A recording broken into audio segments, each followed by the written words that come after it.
This is your Sapna Bhartiya. Welcome to another episode of TF Talk. Today we have with us once again Guy Martin, Vice President of AOUSD and Director of Open Source and Standards at NVIDIA. Guys, great to have you back on the show. Hey, Swap, always good to see you. It's my pleasure. Of course, we spoke earlier also when AOUSD was created. Just remind our viewers, what is this alliance all about? So the Alliance for AOUSD is basically the body that is working on standardization of the Open Universal Scene Description technology, which we believe is the equivalent in 3D to what HTML is in 2D. So we believe it's a foundational technology. AOUSD's job is to gather all the stakeholders together to help move the entire OpenUSD ecosystem forward, but specifically to focus on building normative specifications so that we can basically get this to an international standards body such as ISO. Can you give us what's latest with the alliance for OpenUSD? Well, we've made quite a bit of progress. We're almost 2 years into the body's existence. It'll be 2 years in April this year at SIGGRAPH, as a matter of fact. And we've made quite a bit of progress. The biggest thing we've done, I think, in the last year is basically get our core specification, which will be the foundation that all of the rest of our other specifications are built on, get that to a point where it's going to be ratified by the end of 2025. And that'll be version 1.0 of the core spec, and that's quite a bit of effort, and quite honestly, really good that it got done in 2 years. As you know, Swap, a lot of specifications take forever and ever to get done. But in addition to core spec, I think we've had a lot of great members join. Most recently, the release that you're referring to is Amazon joined specifically to work on the robotics. Several other companies joined, including Rockwell Automation. So I think what you're seeing is USD, the technology, moving from its roots in media and entertainment. We still have a lot of value there, but also moving into more industrial and manufacturing sectors, which I think is really evident by what you're seeing with the trend towards digital twins, the trend toward basically digitalizing physical assets, and USD is a great means to do that. What kind of impact it will have for developers and content creators? Because those are one of the constituents, when we talk about, Open Alliance for OpenUSD. Yeah. I think it's really important that we get to a standard for both developers and content creators. We're at a point now in the evolution of OpenUSD where we have one implementation that Pixar's built that's fantastic, and we're starting to get to the point where you have other industries that want technology specific technology stacks to work with OpenUSD and potentially have alternate implementations. But you have to have a normative specification so that content creators can rely on the fact that the content they create in one ecosystem is easily transferable to another. And also, I think you look at developers want a consistent way of looking at USD and making sure that they can interact with USD going forward through a standardized data model. And I think that's super important for us to have a normative specification to do that. Last time when we were talking, I remember you mentioned that OpenUSD is more or less like HTML of 3D.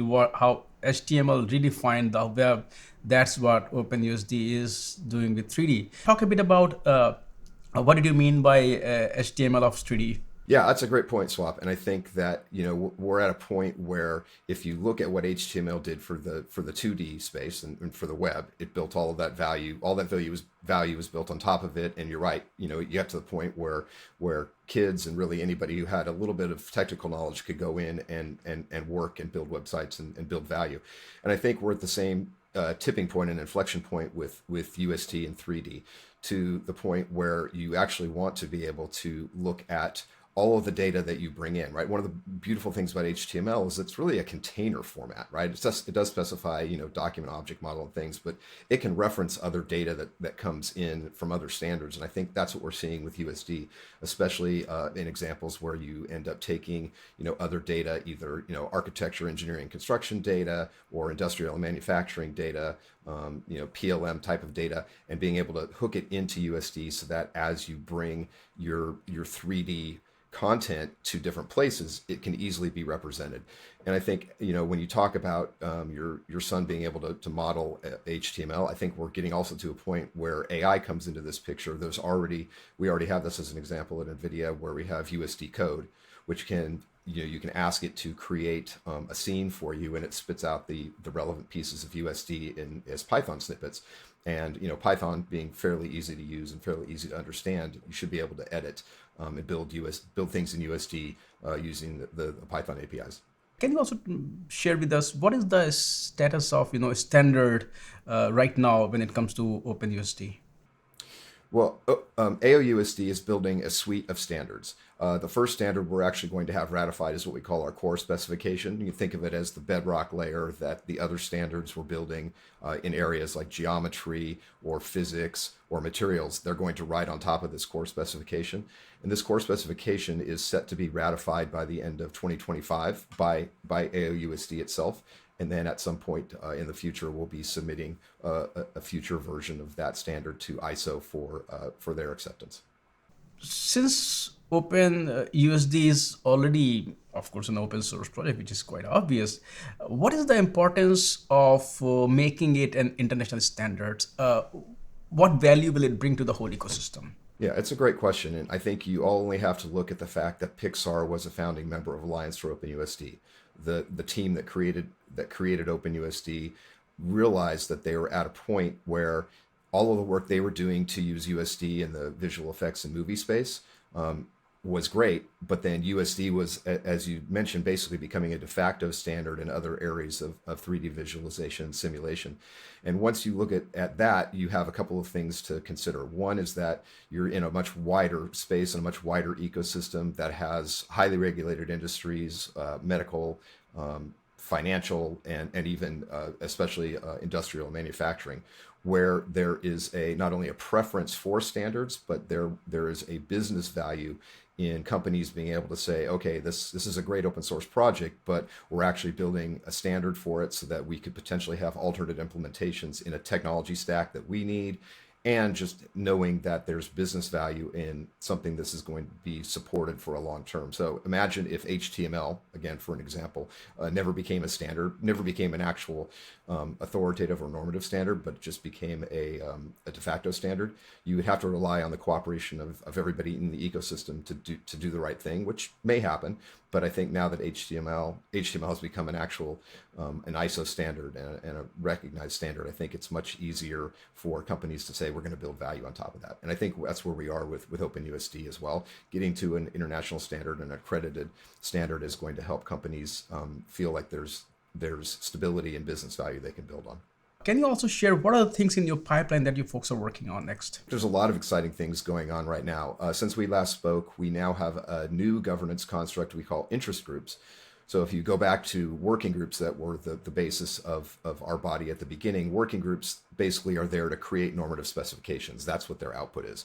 What we recognized early on, that maybe about not quite a year in, was that we had a lot of companies that had a lot of value to bring and a lot of areas that I would like to call kind of pre-standardization activities. So things that aren't quite ready for a specification, but things that we'd like to have informed discussions on with a group of companies and members that can come in and figure out requirements. So one great example is AECO, Architecture, Engineering, and Construction.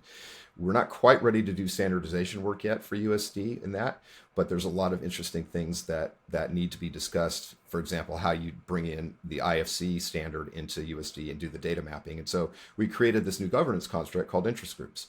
It differs from working groups in that they don't produce normative specifications. They get together and they produce requirements. They produce potential work streams for existing working groups, or they can even birth new working groups.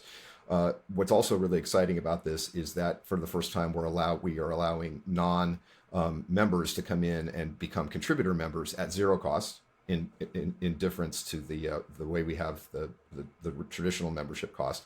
And these companies can come in and participate in these interest groups and actually give their feedback.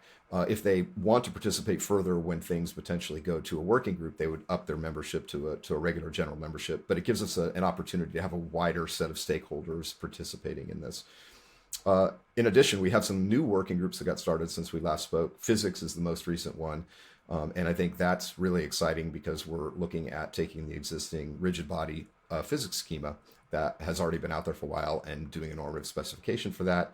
And then they're also looking into how to do look at the problem of deformable physics, which is going to be super important as we look at more simulation and factory and industrial. Guy, thank you so much for joining me today and give us an update on OpenUSD. Thank you so much for your great insights. And as usual, I look forward to chat with you again where there is new development of the project. Thank you. Sounds great. Thanks, Swap. Appreciate you having me on.